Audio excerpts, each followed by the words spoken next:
She'd built walls so high that even she couldn't see over them anymore.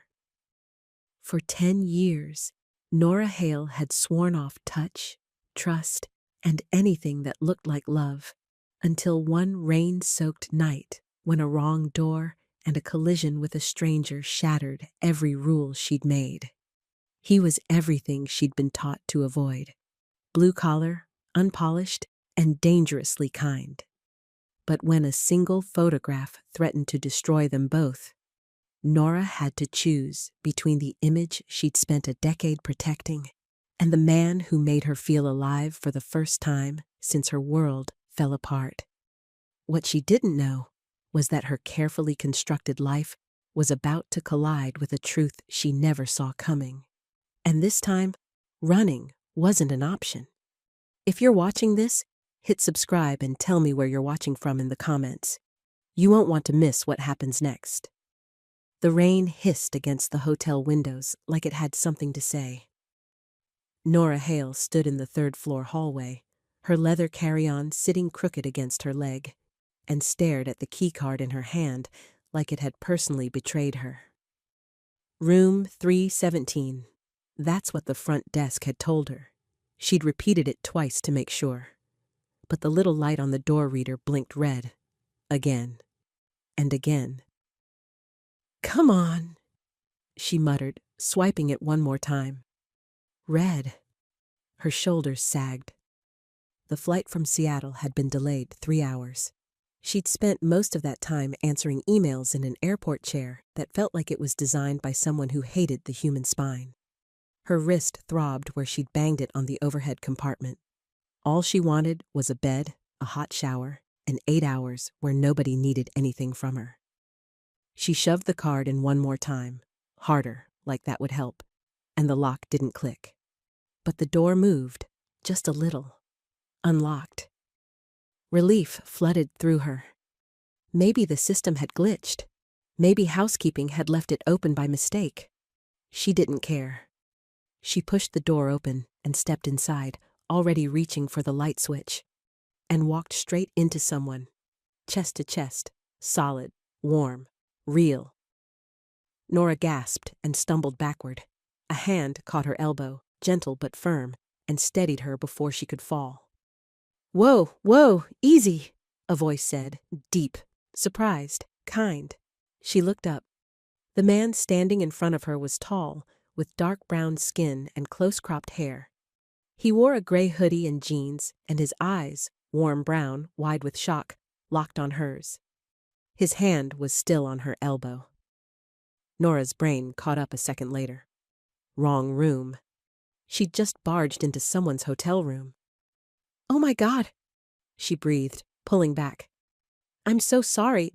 I thought the card didn't work, and the door was open, and I—" No, you're good," he said quickly, letting go of her arm and holding both hands up like he was calming a spooked horse. "I was just about to step out. Door must not have latched right." They stood there for a second, both breathing a little too fast, both caught in the awkward space between strangers who'd just collided in the worst possible way. "I'm really sorry," Nora said again. Her face burned. "I wasn't paying attention. Long flight. You're okay," he said, and his voice had this steadiness to it that made her shoulders drop an inch. "Honest mistake. Happens all the time." "Does it?" she asked, half laughing, half mortified. He smiled. "Just a little, just enough." "No, but it makes you feel better if I say it does, right?" Despite everything, she smiled back. That's when she noticed her wrist was throbbing harder. She must have twisted it when she stumbled. She pressed her other hand against it without thinking, and he caught the movement. "You okay?" he asked, nodding toward her wrist. "Yeah, just clumsy today, I guess." He glanced past her into the hallway. "Hold on. Let me grab the front desk. They can sort out your room situation." He stepped around her carefully, giving her space, and called down the hall. "Luis? Hey man, we need some help up here." A minute later, A man in a hotel uniform appeared, moving at the calm, unhurried pace of someone who'd seen it all. He had kind eyes and gray starting at his temples. "Evening, folks. What's the trouble?" Nora explained, her cheeks still warm. Luis listened, nodded, and checked both keycards against his tablet. "Ah," he said, like he'd found a lost sock in the laundry. "System printed the wrong number. You're 317, ma'am. This is 315. He gestured to the man beside her. "Mr. Turner here is exactly where he should be. You, however, are 2 doors down." Nora closed her eyes. "Of course." Luis handed her a new keycard. "This one'll work. Sorry for the mix-up." "Thank you," she said quietly. Mr. Turner, Malik, she guessed, from the name Luis used, was watching her with something that looked like concern. "You sure you're okay? That wrist looks like it's bothering you." She glanced down. It was a little swollen. "Nothing serious. Just one more thing on a long list of small disasters today." "I'll be fine," she said. "Really." He disappeared into his room for a second and came back with a small ice pack, the kind you snap to activate. "Here, it'll help." She hesitated. She didn't like taking things from people, didn't like owing anyone anything. But his expression was so open, so free of expectation. "Thank you," she said, taking it. Their fingers brushed, just for a second. Nora waited for the old familiar panic, the tightness in her chest, the urge to pull away, the voice in her head that screamed, "Don't let anyone close." It didn't come. She stared at the ice pack in her hand, then at him, and something in her chest shifted. "Good night," Luis said, heading back toward the elevator. "Sleep well, folks." "Thanks, Luis," Malik said. Nora nodded, still a little dazed. Malik stepped back into his doorway. "Room 317, right?" "Right." "Good to know," he said, half smiling. "In case I forget which one's mine." She laughed, a real one this time. "Thanks for not calling security." "Anytime." She turned and walked 2 doors down. The new keycard worked on the first try. She pushed open the door, stepped inside, and let it swing shut behind her. The room was small and clean. Pale walls, white sheets, a window overlooking the riverfront, rain streaking the glass in silver lines. Nora dropped her bag, kicked off her heels, and sank onto the edge of the bed. She pressed the ice pack to her wrist and exhaled. For the first time in 10 years, someone had touched her without warning, and she hadn't flinched. She sat there for a long moment, listening to the rain and the quiet hum of the heating unit. Then, through the wall, she heard a soft sound. A door chain sliding into place, a lock clicking shut. Malik testing his door, making sure it latched this time. It was such a small thing, such a human thing, and it made her smile. Nora couldn't sleep. She'd tried. She'd changed into soft pants and an old t-shirt, turned off the lights, and stretched out on the bed. But her mind wouldn't settle. The flight, the emails, the wrist that still throbbed even with the ice, and, if she was honest, the man 2 doors down. She sat up, checked the time on her phone. 1:07 a.m. Her bottle of ibuprofen was in her checked luggage, which wouldn't arrive until morning. The front desk probably had some. She pulled on a hoodie, slipped into her sneakers, and headed for the elevator. The lobby was almost empty. Just Luis behind the desk, reading something on his tablet, and the soft glow of a coffee cart in the corner. "Can't sleep?" Luis asked, glancing up. "Something like that," Nora said. "Do you have any painkillers? I left mine in my suitcase." "Sure thing." He handed her a small packet of ibuprofen and a bottled water. "On the house." "Thank you." The elevator dinged behind her. She turned. Malik stepped out, wearing the same hoodie but with sweatpants now. He looked as tired as she felt. He saw her and stopped. Hey, he said. Hey. Luis glanced between them, smiled to himself, and went back to his tablet. Couldn't sleep either? Nora asked. Nope. He walked over to the coffee cart and picked up a paper cup. Figured I'd get some tea. My brain won't shut up. Same. She poured herself a cup of decaf coffee, more for the warmth than the caffeine. And they stood there for a second, two strangers at a cart in the middle of the night. Late flights? He asked. 3-hour delay. He winced. Brutal. What about you? Busted alternator on a job across town, he said. Took way longer than it should have. By the time I got here, I was too wired to sleep. You fix cars? Mobile mechanic, he said, like it was the most normal thing in the world. I go to people. Easier than them coming to me? She nodded, impressed. That sounds useful. It pays the bills. They moved to the chairs near the window, not sitting together, but angled so they could still talk. Luis wiped down the counter quietly, giving them space. You here for work? Malik asked. Meetings tomorrow, Nora said. Partnership stuff, boring. Doesn't sound boring. Trust me, it is. He smiled into his cup. What do you do? I run a company. We make software for caregivers, scheduling, communication, that kind of thing. That's not boring, he said, looking at her now. That's useful. She blinked. People didn't usually say that. They said impressive or ambitious or how do you manage it all? But useful. That felt better. Thanks, she said quietly. They talked for a while. Small things, easy things. He told her about his sister, Tasha, who was 16 and too smart for her own good. She told him about her COO, Jenna, who kept her sane. They didn't talk about anything deep. They didn't need to. It was just nice. When the cups were empty, they stood and walked back to the elevator together. The doors slid open, and they stepped inside. Good night, Nora said as the doors started to close. Good night, Malik said. And as the elevator rose, Nora realized her palm was resting on her wrist, right where the ice pack had been, right where his hand had steadied her. She didn't move it. The elevator doors opened on the 3rd floor, and Nora stepped into the hallway. She was halfway to her room when she stopped. Through the rain-streaked window at the end of the hall, she could see the parking lot. And in the lot, under a streetlight, sat a white van.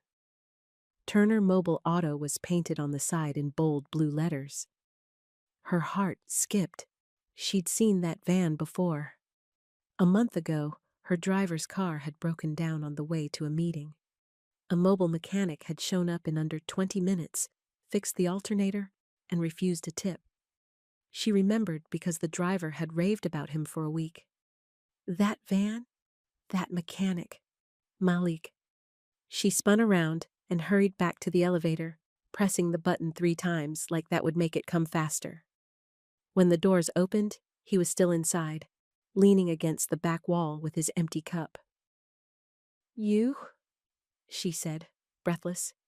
He looked up, startled. Me? You're the guy who fixed my driver's car last month?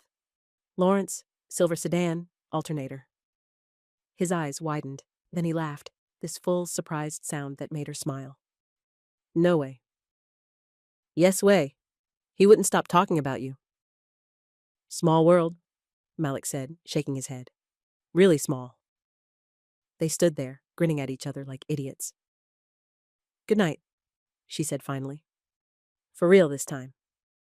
For real, he agreed. The elevator doors started to close. Nora stepped back into the hallway, and this time she didn't look back. She walked to her room, swiped the card, and stepped inside. She pulled out her phone and texted Jenna. Checked in, alive. Jenna's response came 30 seconds later. Good. Don't do anything I wouldn't do, which leaves you a lot of room. Nora smiled and set the phone on the nightstand. She lay down, pulled the blanket up, and stared at the ceiling. Her wrist didn't hurt anymore, and for the first time in a long time, she felt like maybe, just maybe, she wasn't as alone as she thought. Outside, the rain kept falling. But inside, something had shifted. Something quiet. Something good. The elevator jolted. Just for a second, a tiny hiccup between the second and third floor. But it was enough to make Nora's coffee slosh against the lid of her paper cup. She steadied herself against the rail, heart skipping, and the elevator resumed its climb like nothing had happened. The doors slid open on the lobby level. Malik stepped in with a tool bag slung over his shoulder. He saw her and smiled. "Morning." "Morning," she said, stepping aside to make room. He pressed the button for the third floor, the same floor she'd just come from, and leaned against the opposite wall. He looked more awake than he had at 1 in the morning. His hoodie was gone, replaced by a plain black t-shirt and a canvas jacket with grease stains on one sleeve.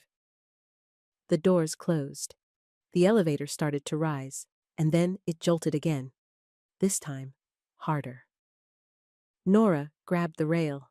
Malik shifted his weight, steadying the tool bag. The elevator groaned, a deep mechanical sound, and then kept moving. "That's not normal, right?" Nora asked. "Probably just old," Malik said. "But yeah, not great." They stood in silence for a second, both watching the floor numbers tick upward like they didn't quite trust the machine anymore. The elevator dinged. Third floor. The doors opened. Nora exhaled. Malik gestured for her to go first, and she stepped out into the hallway. He followed, adjusting the strap on his bag. "You okay?" he asked. "Yeah, just not a fan of elevators that forget how to elevator." He smiled. "Fair." They walked down the hall together, not side by side, but close enough that it felt natural. When they reached the section where their rooms sat 2 doors apart, they both stopped. "So," Malik said, "I didn't get your name last night." "Nora?" she said. "Nora Hale." "Malik Turner." He held out his hand. She looked at it for a second. It was such a simple thing. A handshake. People did it every day without thinking. But Nora hadn't touched anyone on purpose in 10 years. Not since Evan. Not since the day she'd walked into his office and found him with someone else. Not since the photos hit the internet an hour later, taken by someone with a phone and no conscience. Not since her name became a punchline in a story she never asked to be part of. After that, touch felt dangerous. It felt like losing control. So she'd stopped. Cold handshakes at business meetings, a careful step back when someone leaned in for a hug. No dates, no chances. It was easier that way. But Malik's hand was still there, waiting. Not pushy, not expectant. Just offered. She reached out and shook it. His palm was warm, calloused, steady. And nothing bad happened. No panic. No flood of memories. Just a handshake. "Nice to officially meet you," he said. "You too." He let go first, easy and natural, and Nora felt something in her chest unclench. "So?" Malik said, nodding toward her wrist. "How's that feeling today?" She rotated it gently. Still a little sore, but nothing serious. "Better. The ice helped. Thank you." "Anytime." There was a pause, not awkward, just open, like neither of them was in a hurry to leave. "I'm guessing you've got meetings today," Malik said. "Unfortunately." "Same. Well, jobs, not meetings. But you know, people with broken cars don't care if I'm tired." She smiled. "Sounds like we're both in demand." "Guess so." The elevator dinged behind them. A couple stepped out, laughing about something, and headed toward the stairs. Malik shifted his tool bag again. "I should let you get ready." "Yeah, I should." She gestured vaguely toward her room. Right. They stood there for another second. Then Malik said, Hey, if you're around later, there's a diner 2 blocks from here. Good coffee, terrible pancakes, but in a good way. Nora blinked. Are you asking me to get terrible pancakes with you? I mean, only if you want to. She should say no. She had emails to answer, calls to make, a partnership briefing at 2. But instead, she heard herself say, maybe. His smile widened. I'll take a maybe. Don't get too excited. I said maybe. Yeah, but you didn't say no. She rolled her eyes, but she was smiling too. Goodbye, Malik. Goodbye, Nora. She walked to her room, swiped her card, and stepped inside. Through the door, she heard his footsteps heading the other direction. Then the sound of his door opening and closing. She leaned against the wall and let out a long breath. Her phone buzzed. A text from Jenna. Morning briefing at 9. Don't be late. Also, did you sleep? Nora typed back. Barely. But I'm fine. You always say that. Because it's always true. Sure it is. Nora smiled and set the phone down. She walked to the window and looked out at the parking lot below. The rain had stopped overnight, leaving the pavement slick and shining under the early morning light. Malik's van was still there, white with blue letters, Turner Mobile Auto. She'd seen that van twice now, once by accident, once by coincidence. Maybe the universe was trying to tell her something, or maybe she was just tired and reading too much into things. Either way, she didn't hate the idea of terrible pancakes. The briefing went fine. Jenna met her in the hotel's small conference room at 9 sharp, laptop open, notes printed and highlighted. They went over partnership terms, budget projections, and a dozen other things that Nora could do in her sleep. By 10:30, they were done. You seem distracted, Jenna said, closing her laptop. I'm not distracted. You checked your phone 4 times. I'm waiting on an email. From who? Nora didn't answer. Jenna raised an eyebrow. Okay, now I'm curious. It's nothing. If it were nothing, you wouldn't be checking your phone every 5 minutes. Nora sighed. I met someone, last night, and this morning. It's not a big deal. Jenna's eyes widened. You met someone? Like, someone? I didn't say that. You didn't have to. Your face said it. Jenna leaned forward, grinning.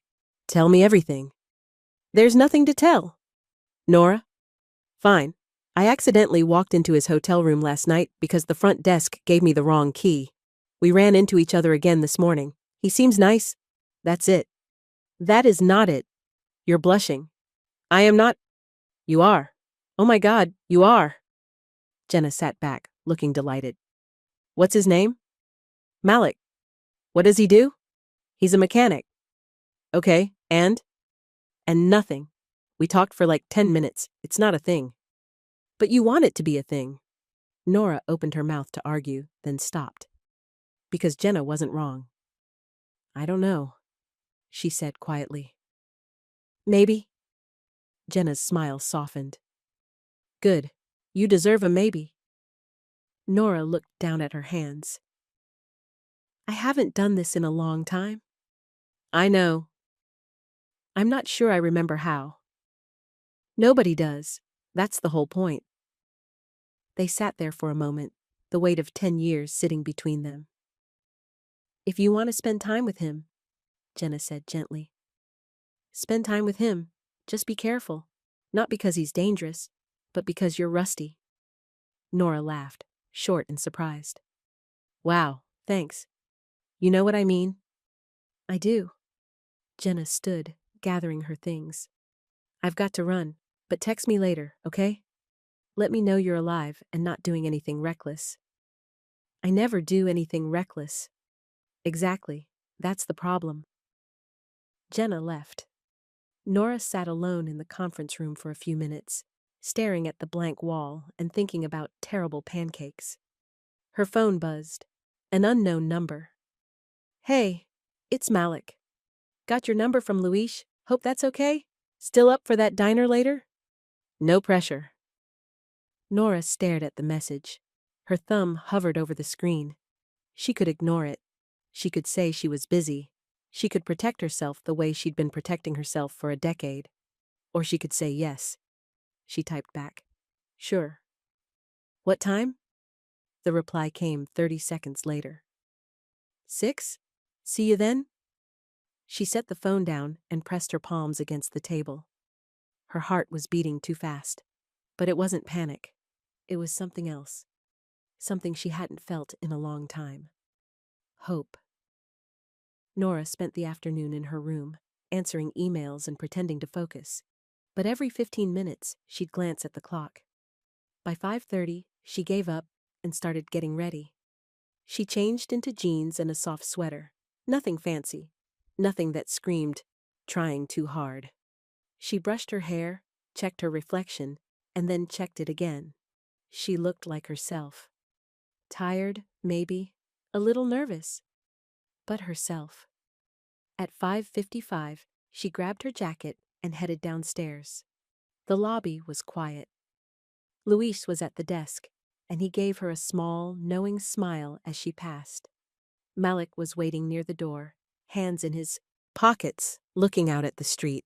He'd changed too. Dark jeans, a flannel shirt over a plain tee, boots that had seen some miles. He saw her and smiled. Hey. Hey. Ready for some questionable food? I was born ready.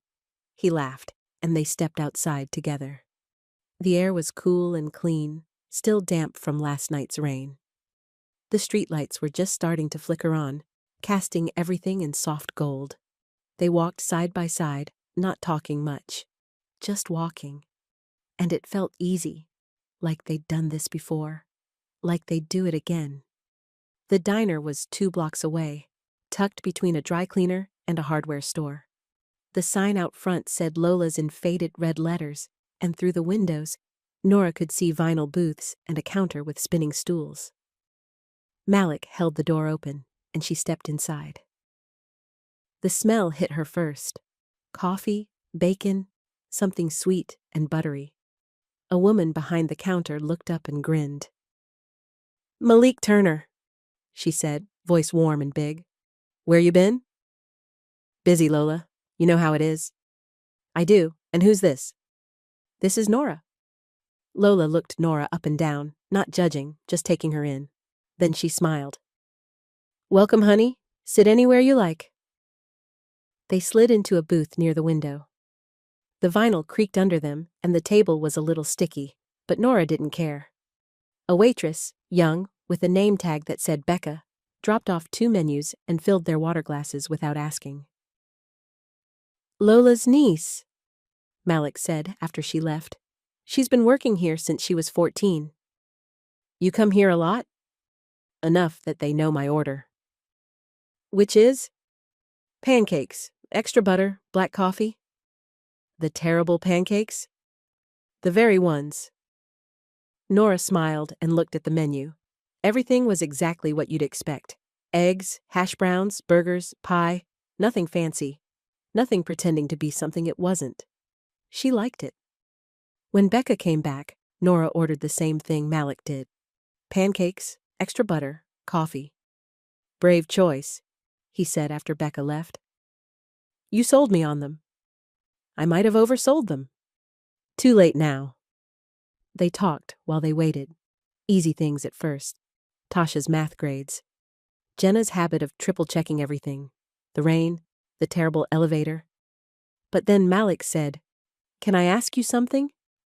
Nora tensed. Just a little. Sure. This morning, when I offered to shake your hand, you hesitated.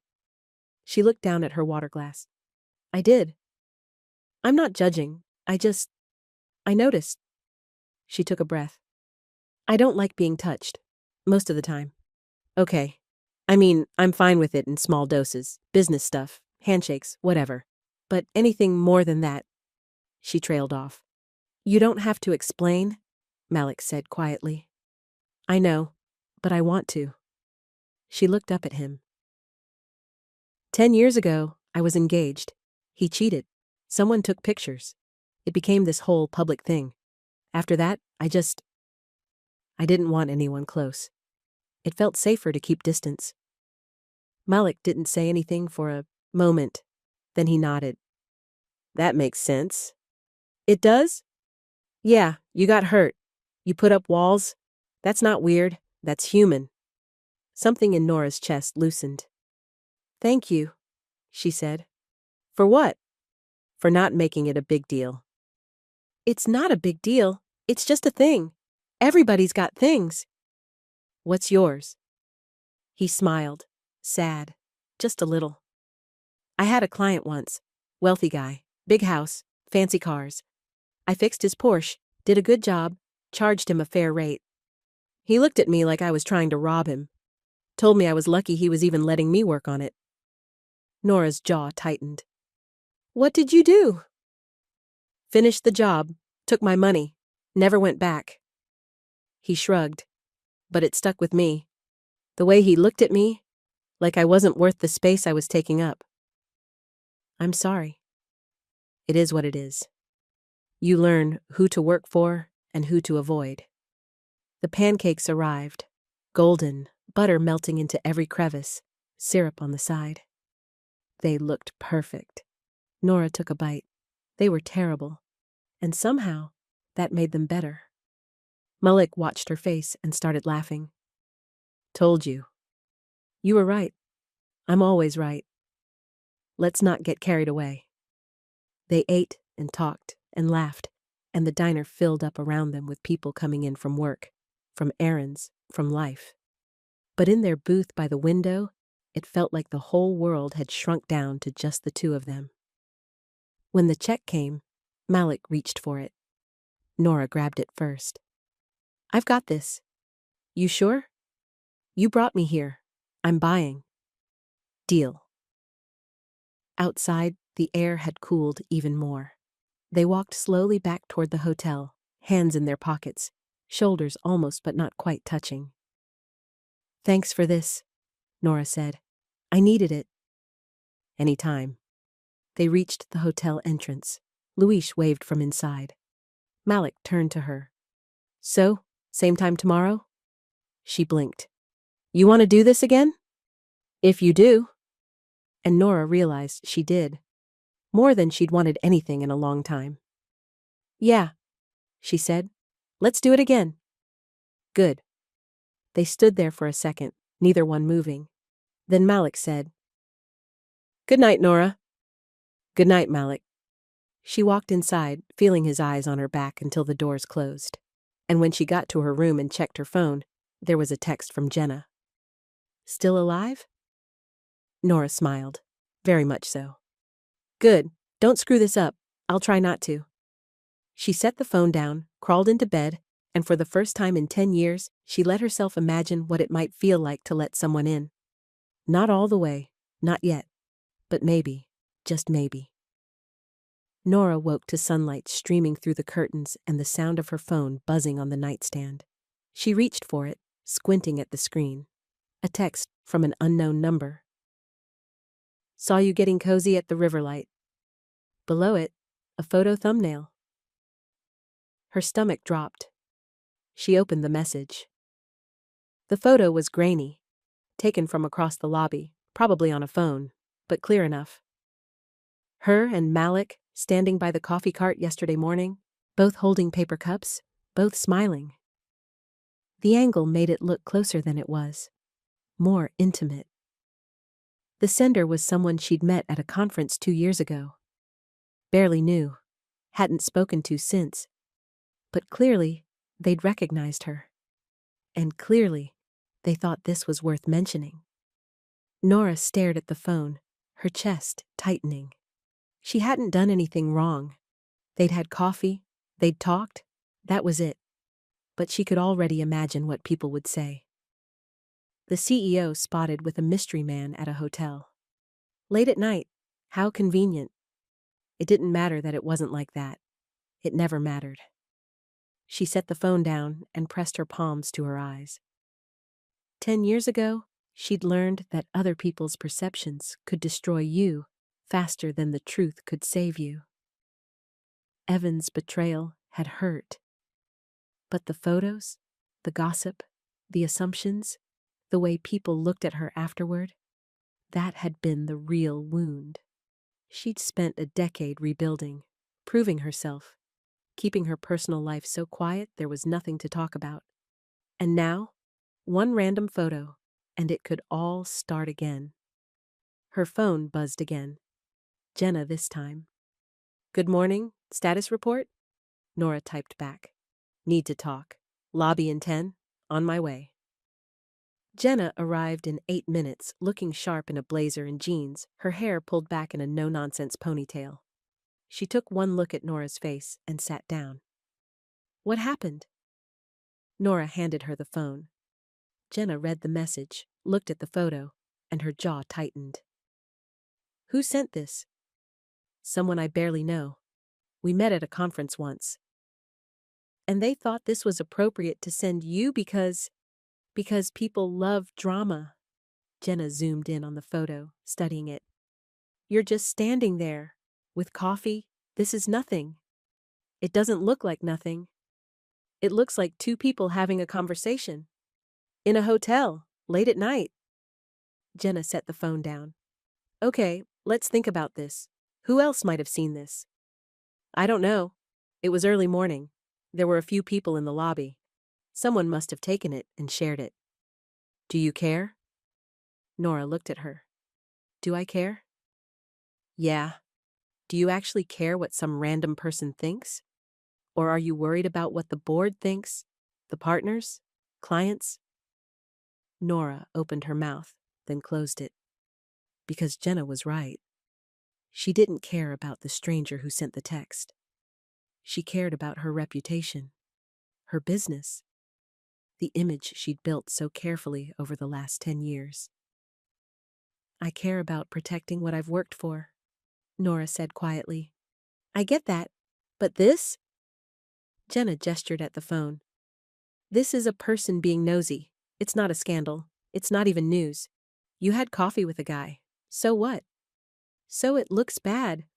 "To who?" "To everyone." Jenna leaned back. "You know what I think?"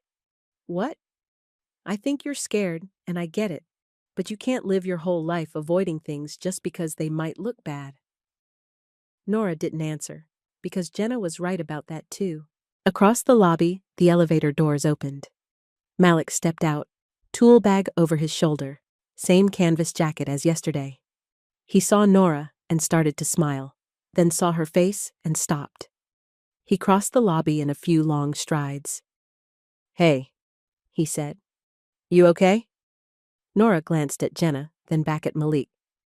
"Yeah, just dealing with something." "Anything I can help with?" Before Nora could answer, Jenna stood.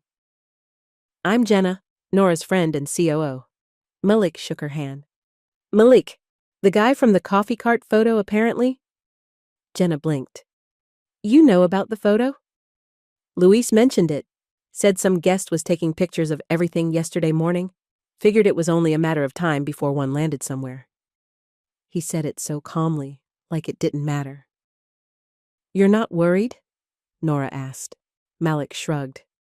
"People see what they want to see. I can't control that, neither can you." "But, Nora," he said gently, "we had coffee, that's all. If someone wants to make it into something else, that's their problem, not ours." Jenna looked between them, then picked up her bag. "I'm going to get more coffee. You two talk." She left. Malik sat down in the chair she'd vacated. "You're really upset about this." "I just don't want it to become a thing." "What kind of thing?" "The kind where people start talking, start assuming, start making judgments." He nodded slowly. "That happened to you before." "Yeah." "And you're scared it'll happen again." "Yeah." He was quiet for a second. Then he said, "Here's what I know. You're smart. You're kind. You run a company that helps people. And yesterday, you ate terrible pancakes with me and didn't complain once." He smiled a little. If someone wants to turn that into gossip, that says more about them than it does about you? Nora felt her throat tighten. It's not that simple. I know, but it could be. How? You decide it is. You decide that what we're doing, getting to know each other, having meals, talking, is just that. And if anyone asks, you tell them the truth. Simple, honest, nothing to hide. And if they don't believe me, then they don't. But that's not your fault. She looked at him, really looked at him, at the steadiness in his eyes, the way he wasn't panicking or pulling away or making this about him. You're very calm about all this, she said. I've had practice. With what? People judging me before they know me. He said it without bitterness, just fact. I learned a long time ago that I can't make people see me differently. I can only be who I am and hope that's enough. Nora felt something shift in her chest. Can I ask you something? She said. Sure. Why do you want to spend time with me? You don't even know me. Malik leaned forward, resting his elbows on his knees. I know you walked into the wrong room and apologized like it was the end of the world. I know you take your coffee black and you care about your wrist enough to ice it, but not enough to complain. I know you run a company that helps people take care of each other, which means you care about things that matter. He paused. I don't need to know everything to know I like what I've seen so far. Nora's eyes stung. Thank you, she said quietly. For what? For not running. He smiled. I don't run easy. Jenna came back with 2 cups of coffee and set one in front of Nora. Luis says hi. Also, he's deleting any security footage of the lobby from yesterday, just in case anyone asks. Nora looked up. He said that? He said he's been working here 20 years and he knows the difference between news and noise. Jenna sat down. Also, he likes you two. So there's that. Malik laughed. Luis is good people. The best, Jenna agreed. She looked at Nora. So, what are you going to do? Nora took a sip of her coffee. It was too hot, but she didn't care. I'm going to go to my meetings, she said. And then I'm going to dinner with Malik, if he still wants to. Malik's smile widened. I still want to. Good. Jenna raised her cup. To ignoring nosy people and living your life. Nora clinked her cup against Jenna's. To living my life. Malik clinked his cup against both of theirs. To terrible pancakes and good company. They drank. And for the first time that morning, Nora felt like maybe, just maybe, everything would be okay. The day passed in a blur of emails and phone calls and partnership terms that all sounded the same after a while. Nora kept her phone on silent and didn't check it. By 5 o'clock, she was done. She changed into jeans and a sweater, checked her reflection one more time, and headed downstairs. Malik was waiting in the lobby, leaning against the wall near the door, scrolling through his phone. He looked up when he heard her footsteps and smiled. Ready? He asked. Ready. They stepped outside into the cool evening air. The sun was setting, painting the sky in shades of orange and pink, and the street was quiet. Where to? Nora asked. I was thinking the diner again, unless you want something different. Diner's good. They walked side by side, hands in their pockets, not saying much. Just being.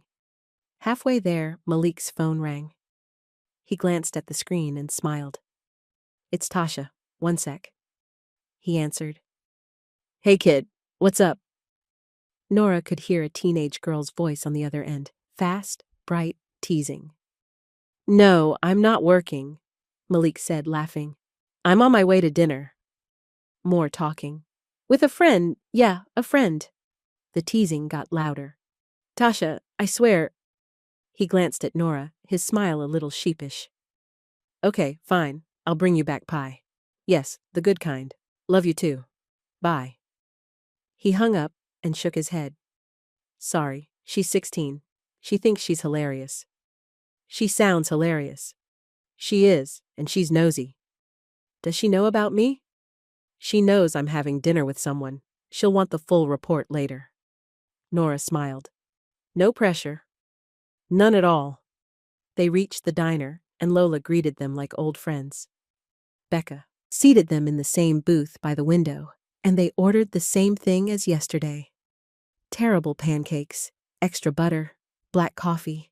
While they waited, Malik told her about Tasha, how smart she was, how she wanted to study engineering, how she kept him on his toes every single day. Nora told him about Jenna, how they'd met in business school, how Jenna had been the one to push her to start the company, how she wouldn't have made it this far without her. They talked about small things and big things and everything in between. And when the pancakes came, they ate slowly, not in any hurry to finish. Can I ask you something? Nora said, setting down her fork. Sure. Earlier, you said you don't run easy. What did you mean? Malik took a sip of coffee, thinking. I mean, I don't bail when things get hard. My dad left when I was 12. My mom worked 2 jobs to keep us afloat. When she got sick, I dropped out of community college to take care of Tasha. I've had a lot of reasons to walk away from things, but I didn't. Because running doesn't fix anything, it just makes you tired. Nora's chest tightened. That must have been hard. It was, but it also taught me what matters. Family, showing up, doing the work even when it sucks. He looked at her. I think you know that too. What makes you say that?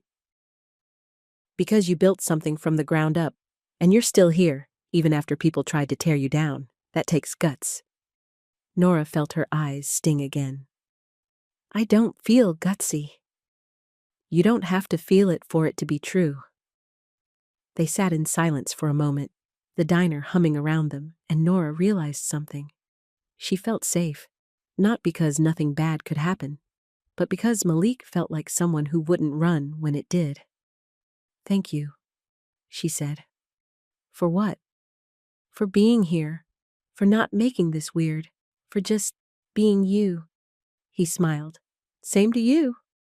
When they finished, Malik paid, ignoring Nora's protests, and they walked back to the hotel under a sky full of stars. At the door, they stopped. So, Malik said, same time tomorrow? Nora nodded. Yeah, same time. Good. He leaned in, just a little, and kissed her on the cheek. Soft, brief, respectful. Nora's breath caught, not from panic, from something else entirely. Good night, Nora, he said. Good night, Malik. She walked inside, her heart beating fast, her cheeks still warm where his lips had been. And when she got to her room and checked her phone, there were 3 new messages. One from Jenna. How'd it go? One from the same nosy acquaintance from this morning. Guess you're really settling in there, huh? And one from Malik. Thanks for tonight. Sleep well. Nora deleted the second message without reading it fully. She replied to Jenna, really good, and to Malik, you too. Then she set the phone down, crawled into bed, and let herself smile. Because for the first time in 10 years, she wasn't running from something. She was running toward it. 3 days later, Nora sat in a restaurant she didn't want to be in, wearing a dress she didn't want to wear, listening to a man she didn't want to hear. Evan Rowe looked exactly the same as he had 10 years ago, polished, confident, smiling like the world owed him something, and he was kind enough to accept it. So, he said, cutting into his steak with surgical precision. I heard you've been making quite a name for yourself. The caregiver software? Smart move. Profitable niche. Nora took a sip of water. It's not about profit. It's about helping people. Of course, but profit doesn't hurt. He smiled. That's always been your problem, Nora. You think too much with your heart. She set down her glass carefully. And you think too much with your ego. His smile tightened. Just a little. I'm trying to help you. By inviting me to dinner and criticizing my business model? By reminding you that optics matter, especially now. There it was. Nora had known this was coming. She'd known from the moment Evan texted her 2 days ago, polite, professional, perfectly timed, that this wasn't about reconnecting. It was about control. "What are you talking about?" she asked, even though she already knew. Evan leaned back. "There's a photo going around. You and some guy at the Riverlight. People are talking." "Let them talk." "Nora." He said her name like she was a child who didn't understand how the world worked. "You've built something impressive. Don't let a fling tarnish it." "It's not a fling." "Then what is it?" She met his eyes. "It's none of your business." Evan's jaw tightened. For a second, she saw a flash of the man she'd known 10 years ago. The one who couldn't handle being told no. The one who'd blamed her for his mistakes. Then the mask slid back into place. "I'm trying to protect you," he said smoothly. "If the board sees that photo, if clients start asking questions, it could hurt your credibility." "My credibility is fine." "Is it? Because from where I'm sitting, it looks like you're repeating old patterns." Nora's chest went cold. "What's that supposed to mean?" "You always did fall for the wrong kind of guy. Someone beneath you. Someone who doesn't understand the world you live in." She stood up. The chair scraped against the floor, loud in the quiet restaurant. "I'm leaving," she said. Evan looked up, surprised. "Nora?" "No, I'm done." She grabbed her purse. "You didn't invite me here to help me. You invited me here because you can't stand that I've moved on, that I've built something without you, that I'm happy." "You think you're happy?" Evan said, his voice dropping. "You think some mechanic is going to give you what you need?" "He already has." She turned and walked out. Her hands were shaking, her heart was pounding. But she didn't stop. Outside, the air was cool and damp. Rain had started to fall. Light, just a mist, and the street lights reflected off the wet pavement in gold streaks. Nora pulled out her phone and typed a message to Malik. "I'm sorry. I chose Image over you.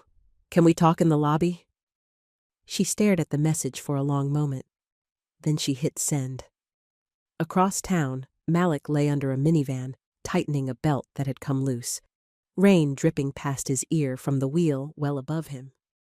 His phone buzzed in his pocket. He ignored it. He was almost done. Another buzz, then another. He sighed, rolled out from under the van, and pulled out his phone. 3 messages, one from Tasha.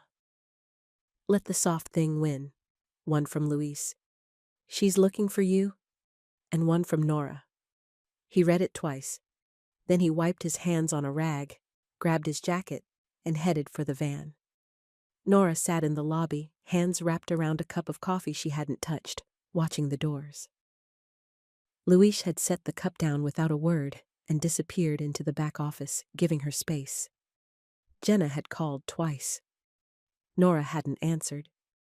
She just sat there, waiting, replaying every moment of the last few days. The photo, the gossip, the email she'd drafted, cold, professional, designed to protect her image at the expense of everything else. The look on Malik's face when he'd seen it. She'd hurt him, not with words, but with silence, with distance, with the choice to prioritize what people thought over what she felt. And now she didn't know if he'd come. She didn't know if she deserved it, if he did. The doors opened.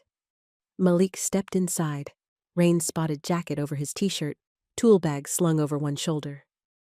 His eyes found hers immediately.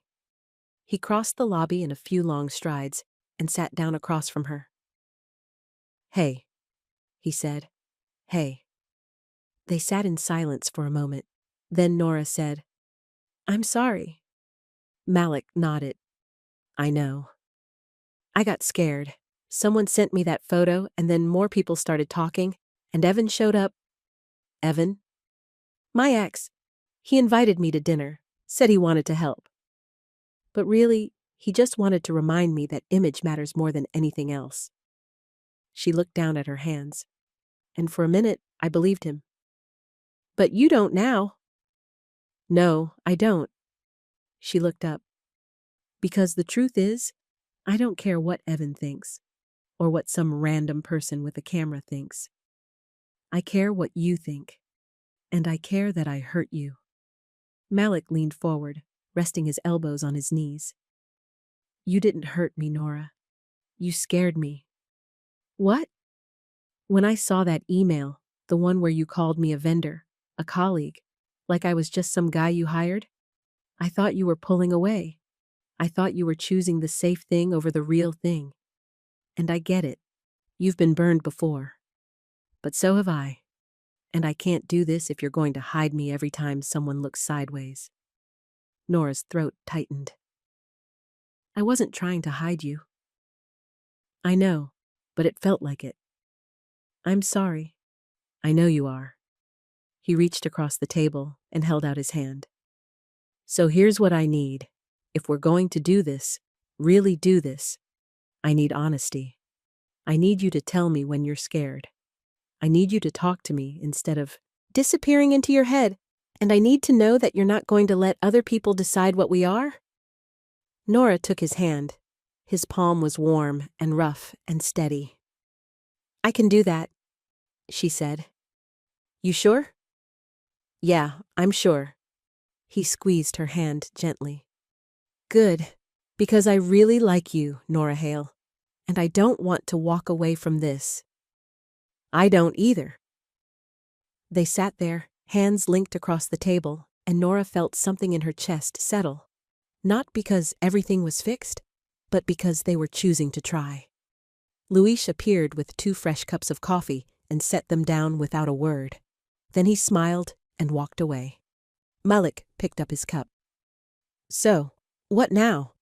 Now we figure it out, Nora said. Together. Together, he agreed. The next morning, Jenna met them both in the lobby. She had her laptop, a stack of papers, and a look on her face that meant business. Okay, she said, sitting down. Let's talk logistics.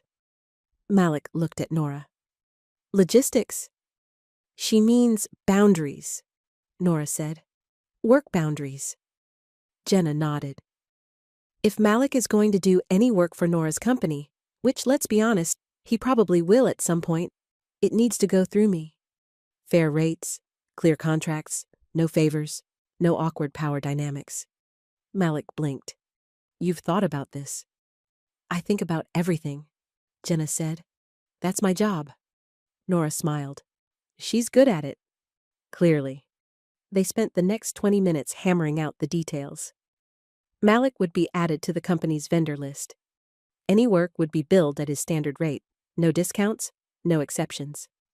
Jenna would handle all communications about scheduling and payment. This way, Jenna said. Nobody can accuse anyone of mixing business and personal. It's clean, professional, and it protects you both. Malik nodded slowly. I appreciate that. Don't thank me yet. I'm going to be a pain about invoices. I believe it. Jenna closed her laptop and looked at Nora. You good? Yeah, I'm good. Good. She stood. Now, if you'll excuse me, I have a conference call in 10 minutes. Try not to do anything dramatic while I'm gone. She left. Malik looked at Nora. She's intense. She's the best. I can see that. They sat there for a moment, the lobby quiet around them. So? Malik said. What do you want to do today? Nora thought about it. Something simple, something normal. Diner? Always. They stood and headed for the door. Outside, the sun had broken through the clouds for the first time in days, and the air smelled clean and fresh. They walked side by side, shoulders almost touching, hands brushing every few steps. And when Malik reached for her hand, Nora took it. No hesitation, no fear, just choice.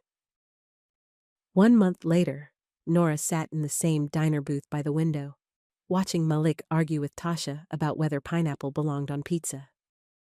"It's a fruit," Tasha said, exasperated. "Fruit does not go on pizza." "Tomatoes are a fruit," Malik shot back. "That's different." "How is it different?" "Because tomatoes don't taste like dessert." Nora laughed and took a sip of her coffee. Lola appeared with 3 plates of pie, apple, warm, with ice cream melting into the crust. "On the house," she said, winking at Nora. "For the happy couple." "We're not a couple," Tasha said immediately. "I'm his sister. She's the girlfriend." Malik choked on his water. Nora felt her cheeks flush. "Girlfriend?" Malik said, looking at Nora. Tasha rolled her eyes. "Oh my God, you two are so slow. Yes, girlfriend. That's what people call it when you hold hands and make hard eyes at each other." Nora bit her lip, trying not to smile. "Hard eyes?" "Big ones," Tasha said. "It's embarrassing." Malik looked at Nora. "Is it embarrassing?" "A little," Nora admitted, "but in a good way." He smiled, soft, warm, real. "Good," Tasha groaned. "See? Hard eyes. I rest my case." They ate their pie and talked about everything and nothing. Tasha's math test, Nora's upcoming partnership meeting, Malik's idea to expand his mobile service to include fleet contracts. And when they finally left the diner, stepping out into the cool autumn evening, Nora felt something she hadn't felt in a decade. Peace. Not because everything was perfect, but because she'd stopped trying to make it perfect. She'd stopped performing, stopped hiding, stopped choosing image over truth. And in the space she'd created, something real had grown. Malik walked her back to the hotel, Tasha trailing behind them with her headphones in, pretending not to notice when Malik took Nora's hand. At the door, he stopped. "So," he said, "next weekend, Tasha and I are driving up to the coast. There's this little town with good seafood and terrible mini-golf. Want to come?" Nora smiled. "Terrible mini-golf?" "The worst. Half the holes are broken, but it's fun." "Then yes, I want to come." "Good." He leaned in and kissed her, soft, brief, certain. Tasha made a gagging sound behind them. Malik pulled back, laughing. "You're the worst." "I know," Tasha said, grinning. Nora watched them bicker, her chest warm, her heart full. And when she finally went upstairs to her room, she didn't feel alone. She felt like she was part of something small and ordinary and real, something worth keeping. She pulled out her phone and texted Jenna. "I think I'm happy." Jenna's reply came 30 seconds later. "About time." Nora smiled, set the phone down, and looked out the window. The city stretched out below her, lit up in gold and silver, full of people and noise and life. And somewhere in it, Malik was driving home with Tasha, probably still arguing about pineapple. She'd see him again this weekend, and the weekend after that, and the one after that. Not because it was easy, but because it was worth it. Because love wasn't built in grand gestures or perfect moments. It was built in coffee cups and terrible pancakes, and showing up even when it scared you. It was built in small yeses, one after another, until suddenly you looked up and realized you weren't alone anymore. You were home. 2 months later, the booth at Lola's had become theirs. Everyone knew it. Lola saved it for them on Saturday afternoons. Becca brought their coffee before they even ordered. The regulars nodded when they walked in, like they were part of the furniture now. Nora slid into the seat across from Malik, her hair still damp from the rain outside. "You're late," he said, smiling. "Traffic." "Sure." She kicked him gently under the table. "Don't start." Tasha appeared from the bathroom, phone in hand, and plopped down next to Malik. Can we order? I'm starving. You're always starving, Malik said. I'm a growing teenager. It's science. Nora laughed. What do you want? Pancakes, obviously. Obviously. They ordered pancakes for Tasha, burgers for Malik and Nora, pie for everyone, and talked about the week. Tasha had aced another test. Malik had landed the fleet contract. Nora's company had signed 2 new partnerships. Small wins. Good news. Life moving forward. When the food came, they ate slowly, savoring it, in no hurry to leave. And when Tasha pulled out her phone and held it up, Nora didn't flinch. Smile, Tasha said. Malik draped his arm over the back of the booth, leaning closer to Nora. She leaned into him, natural and easy, and smiled. Tasha snapped the photo. Perfect, she said, showing them the screen. Nora looked at the picture. Her and Malik, smiling at the camera. Happy, together, real. No hiding, no fear, no walls. Just them. Send it to me? Nora asked. Tasha's eyes widened. Really?